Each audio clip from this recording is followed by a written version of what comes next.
नमस्कार साथियों, आप सभी का स्वागत है ब्राइट फ्यूचर विद उत्कर्ष पर। मैं उत्कर्ष तिवारी आप सभी का आपके अपने परिवार ब्राइट फ्यूचर विद उत्कर्ष पर हार्दिक स्वागत करता हूं। जैसा कि आज का हमारा जो विषय चल रहा है, जो कि हम लोग इसके बारे में देख रहे हैं, भारतीय संविधान एवं राज्य व्यवस्था। इसी के अंतर्गत हम लोगों ने देखा था भारतीय संवैधानिक विकास के चरण, और इसी में हम लोग देख रहे थे भारतीय संवैधानिक विकास किस प्रकार से भारतीय संविधान जो है इसका विकास हुआ है।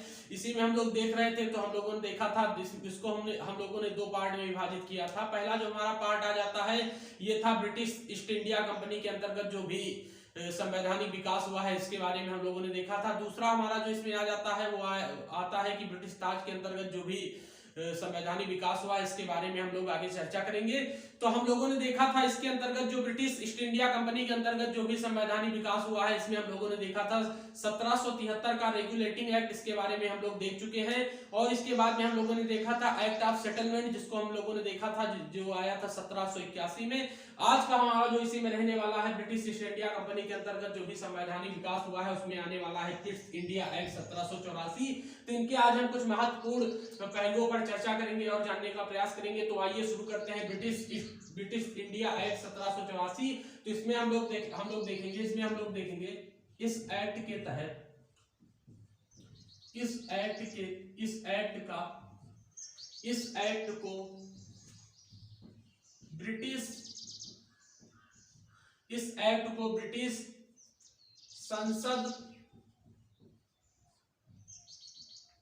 संसद में ब्रिटेन के प्रधानमंत्री रहे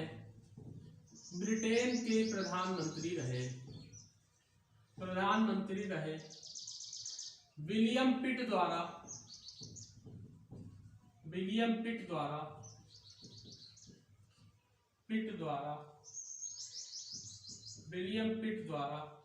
प्रस्तुत किया गया था।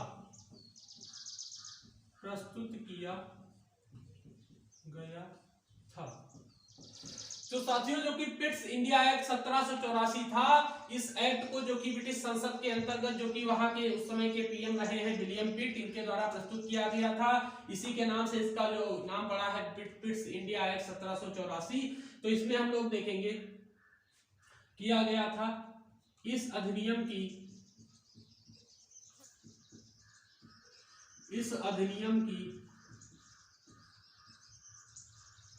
मुख्य विशेषता यह थी कि निदेशक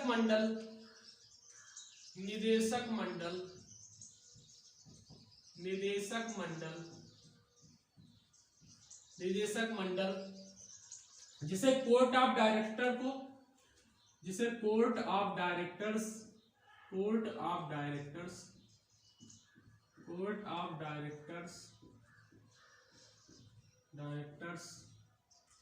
को कंपनी के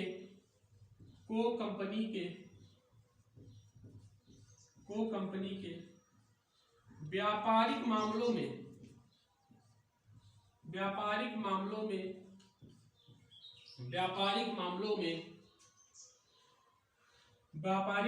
में अधीक्षण की अनुमति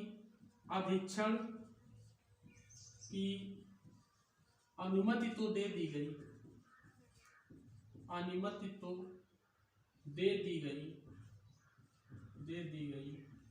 परंतु जो इनके राजनीतिक मामले थे, ब्रिटिश ईस्ट इंडिया कंपनी के जो राजनीतिक मामलों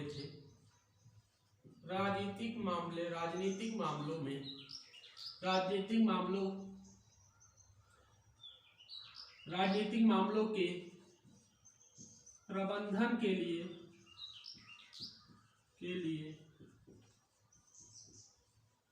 नियंत्रण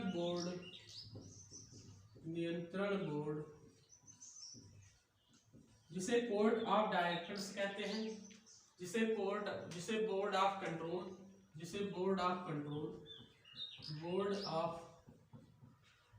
कंट्रोल के अधीन कर दिया गया। बोर्ड ऑफ कंट्रोल के नाम से एक नए निकाय एक नए निकाय का गठन किया गया, का गठन किया गया। तो साथियों हमने देखा पिट्स इंडिया एक्ट 1784 के अंतर्गत हम लोगों ने देखा इस एक्ट को ब्रिटिश संसद में, जो कि तत्कालीन पीएम रहे हैं, वहां के प्रधानमंत्री रहे हैं, विलियम पिट द्वारा प्रस्तुत किया गया था। इस अधिनियम की मुख्य विशेषता जो थी या थी निदेशक मंडल कोर्ट ऑफ डायरेक्टर्स, निदेशक मंडल जिसे कोर्ट ऑफ डायरेक्टर्स के नाम से जाना जाता है, उसको कंपनी के व्यापारिक मामलों में अधीक्षण की अनुमति तो दे दी गई, परंतु राजनीतिक मामलों के प्रबंधन के लिए नियंत्रण बोर्ड, जिसे बोर्ड ऑफ कंट्रोल के नाम से जाना जाता है, एक नए निकाय का गठन किया गया। इसी में हम लोग देखेंगे इस प्रकार से भारत में द्वैध शासन की, आगे हम लोग देखेंगे पिट्स इंडिया एक्ट 1784 के अंतर्गत, आगे हम लोग देखेंगे पिट्स इंडिया एक्ट 1784 के अंतर्गत, आगे हम लोग देखेंगे इस प्रकार से भारत में इंपॉर्टेंट पॉइंट हमारा यहां पर ये आ जाता है, इस प्रकार से भारत में द्वैध शासन की व्यवस्था की गई। साथियों हमारा यहाँ पर प्रश्न ये बनता है कि कौन से एक्ट या अधिनियम के द्वारा जो द्वैध शासन की व्यवस्था की गई, तो हमारा उत्तर यहाँ पर ये बन जाता है पिट्स इंडिया एक्ट 1784 के द्वारा भारत में द्वैध शासन की व्यवस्था की गई। अगले पॉइंट को अगर हम लोग देखेंगे, नोट डाल के अगला पॉइंट हम लोग देखेंगे, यह अधिनियम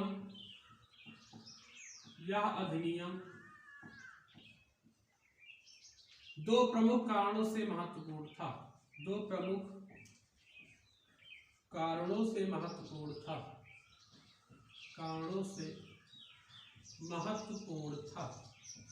अगर हम लोग पहले कारण की बात करते हैं, जो हमारा पहला कारण यहां पर आ जाता है, सर्वप्रथम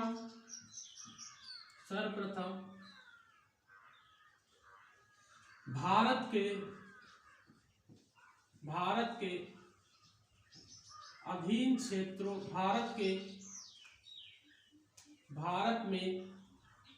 भारत में कंपनी के अधीन क्षेत्रों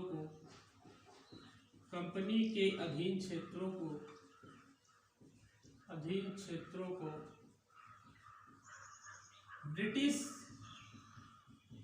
भारत में कंपनी के अधीन जो क्षेत्र थे उन्हें क्या कहा गया, उन्हें कहा गया ब्रिटिश आधिपत्य क्षेत्र, ब्रिटिश आधिपत्य क्षेत्र कहा गया।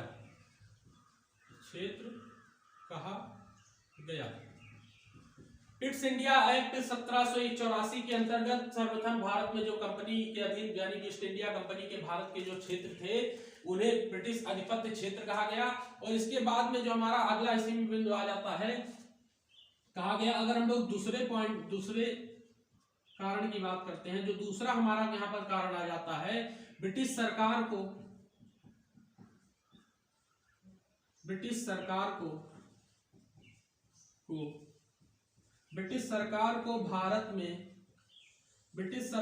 भारत में कंपनी के प्रशासन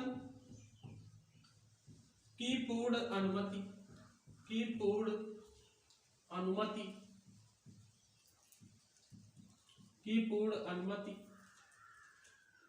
की संबंधों कार्यों को पूर्ण अनुमति, ब्रिटिश सरकार को भारत की कंपनी के प्रशासन की पूर्ण अनुमति प्रदान की गई, पूर्ण अनुमति, पूर्ण नियंत्रण प्रदान किया गया।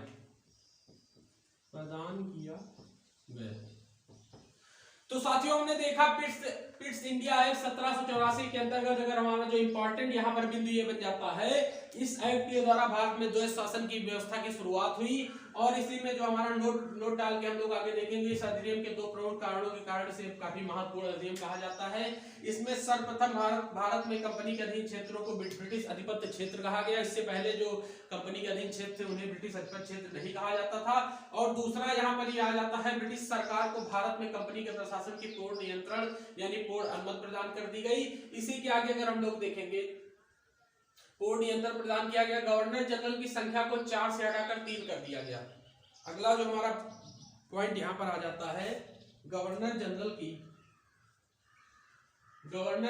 की सदस्य संख्या को, गवर्नर जनरल की सदस्य संख्या को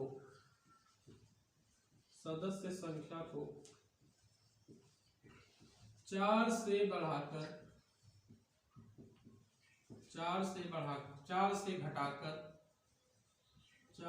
घटाकर 3 कर दिया गया।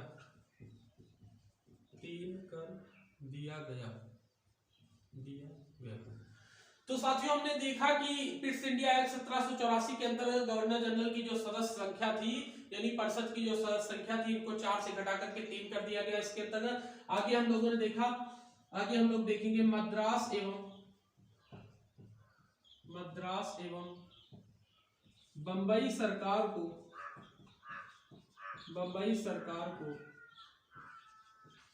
बंगाल सरकार के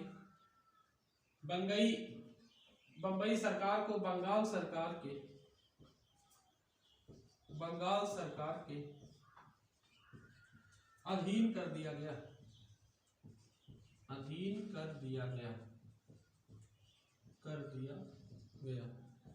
तो क्या देखा साथियों हमने देखा कि गवर्नर जनरल की जो सदस्य संख्या थी, इसे 4 से घटा करके 3 कर दिया गया। और इसके आगे हम लोगों ने देखा जो महत्वपूर्ण इसमें बिंदु आ जाता है, मद्रास एवं बंबई सरकार को बंगाल सरकार के अधीन कर दिया गया। इसके आगे हम लोग देखेंगे, इसके बाद में जो हमारा अगला एक्ट आ जाता है वो आता है चार्टर अधिनियम 1813। अगला जो हमारा अधिनियम आ जाता है वो है चार्टर अधिनियम 1813। अगला अधिनियम हमारा आ जाता है चार्टर अधिनियम 1813। ब्रिटिश ईस्ट इंडिया कंपनी के अंतर्गत जो हमारा अगला अधिनियम आता है, चार्टर अधिनियम 1813।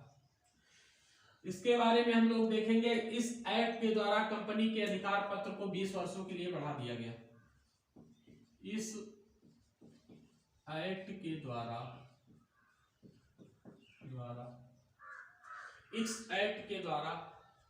कंपनी के अधिकार पत्र को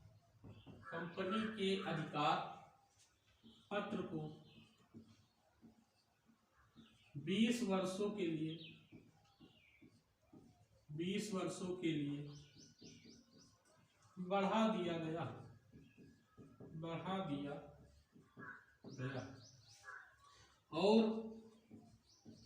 और भारत में कंपनी के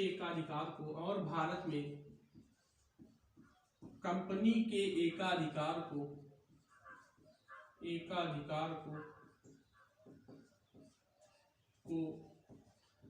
समाप्त कर दिया गया। लेकिन यहां पर एक अपवाद ये भी आता है, कर दिया गया। एक यहां पर जो अपवाद आता है ये हमारा इंपॉर्टेंट पॉइंट बन जाता है। चीन तथा चाय के व्यापार के लिए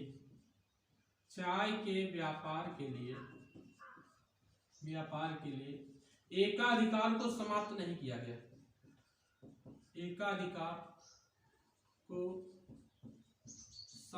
नहीं किया गया।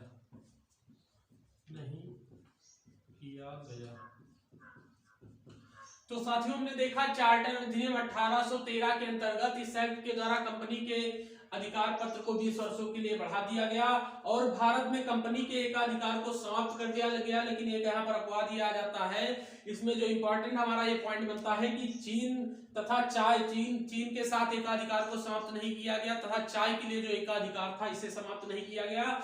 और इसमें हम लोग देखेंगे कुछ सीमाओं के तहत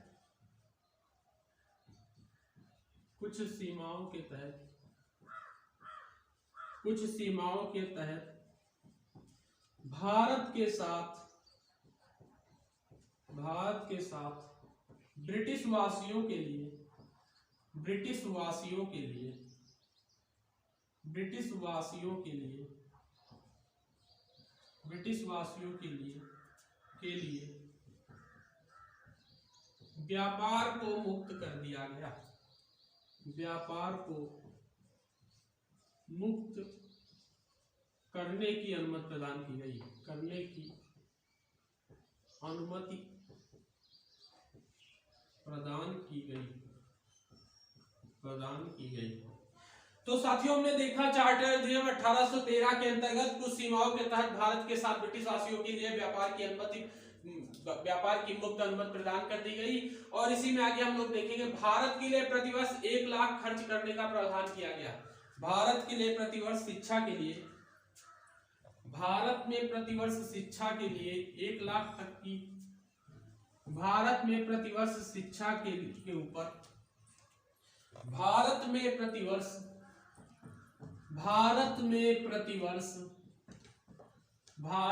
प्रतिवर्ष शिक्षा के ऊपर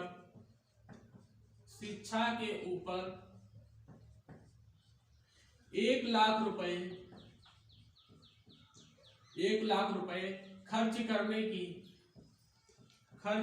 की अनुमति प्रदान की गई। खर्च करने की अनुमति प्रदान की गई।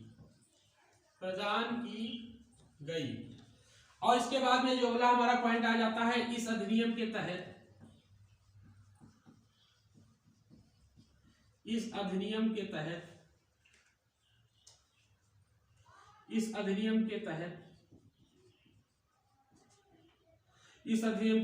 पहली बार भारत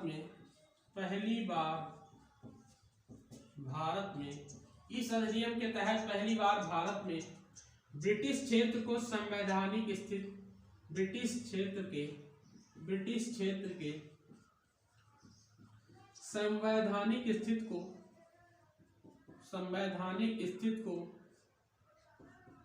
को स्पष्ट कर दिया गया।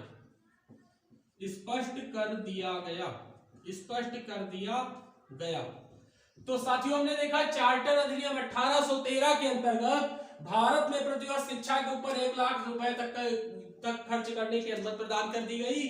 और इसी अधिनियम के तहत पहली बार भारत में ब्रिटिश क्षेत्र को ब्रिटिश क्षेत्र था, इसे संवैधानिक स्थिति को इसकी संवैधानिक स्थिति को स्पष्ट कर दिया गया। इसी के साथ में आज का हमारा जो यहीं पर जो ये टॉपिक है यहीं पर समाप्त होता है। कल हम लोग फिर मिलते हैं। अगर आपको हमारा वीडियो पसंद आया हो तो आप इसे लाइक करें, चैनल को सब्सक्राइब करें और अपनी प्रतिक्रियाएं हमारे कमेंट बॉक्स में प्रेषित करें। तब तक के लिए धन्यवाद।